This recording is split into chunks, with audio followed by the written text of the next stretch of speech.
Alors, l'histoire d'Abraham, au fond, c'est l'histoire, c'est une sorte de genèse du peuple hébreu. Peut-être même le véritable sens du mot genèse dans le livre en question. Comment le peuple hébreu s'est formé, d'où il venait.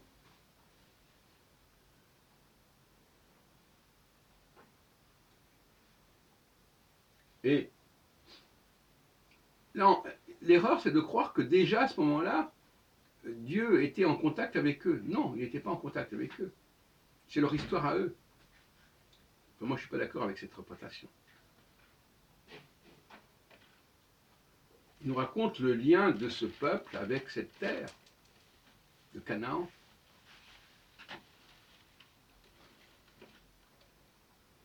Mais là où je ne suis pas d'accord, c'est Dieu n'a pas promis cette terre à Abraham. Qu'est-ce que lui a apporté cette terre? Qu'est-ce que c'est que ce lopin de terre? Non. Ça, c'est toute l'histoire d'Abraham qui a abouti, qui est arrivé là. Bon.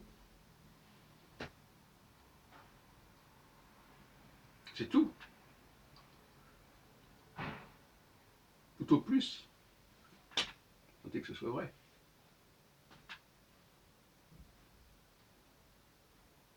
En fin de compte, ce peuple, bon, ben, il existe, il a sa genèse.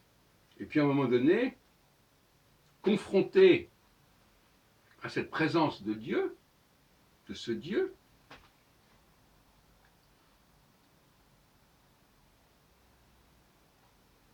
ce Dieu si différent des autres dieux,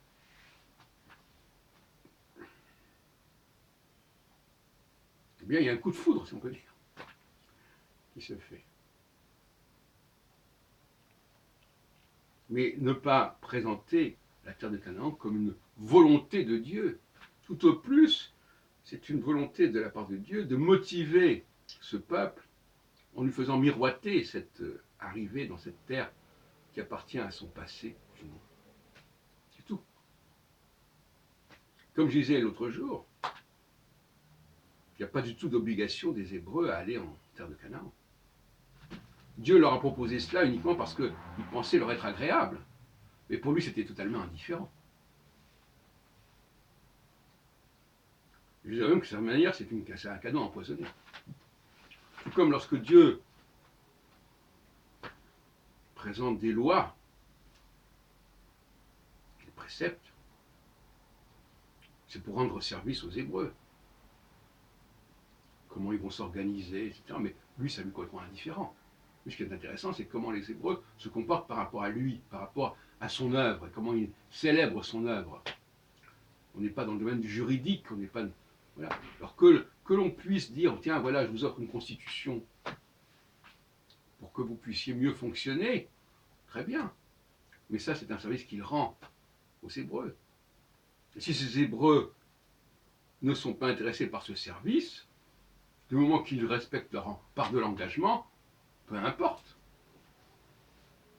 Donc on ne vient pas nous dire Dieu attend que les Hébreux aillent en Israël, que Dieu attend que vous respectiez les mitzvot. Non. Les mitzvot qui sont comme ça inscrites sur des tablettes d'argile. Non. C'est pas ça que Dieu attend des Hébreux. Ça, il leur a proposé. Bon. Un échange de bons procédés. Mais ce n'est pas une attente de sa part. C'est ce qu'il pensait que les Hébreux attendaient de sa part à lui. Bon, s'ils ne veulent pas, ils ne veulent pas. Ça ne change rien aux accords, ça ne change rien à l'alliance. L'alliance est saisie sur un autre plan.